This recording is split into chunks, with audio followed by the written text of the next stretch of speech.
Општините не се транспарентни, отчетни, а ниту праведни во буџетирањето кон граѓаните, вели годишната анализа на Сдруженијето Змај. За жал, она што би сакала да го истакнам, резултатите не се задоволителни. Оценувани беа општините на скала од 0 до 100 и просекот е 32. Оценката просечна е 32 на ниво на Македонија. Ниската транспарентност, според истото истражување, се должи на следното. Немаме кај многу од општините буџетски календар донесено, кој што е и предвиден во законот, а со самото тоа нема и предлог план за програми кој што исто така треба да биде дел од овој буџетски календар. Потоа немаме онлайн верзија на предлог буџетот за 2021 година.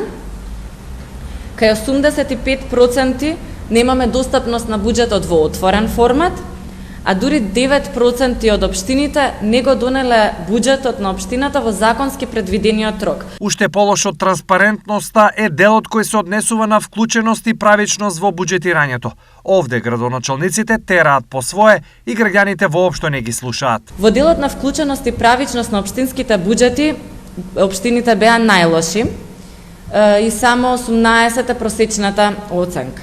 Сепак нешто подобра е страницата која се однесува на отчетноста, бидејќи таа е на солидни 40%. Инаку, најтранспарентни општини во државата се Карпош, Центар, Битола, Гевгелија и Валандово. Спротивно, најзатворени се Арачиново, Чучер Сандево, Демир Капија, Пласница и Тетово.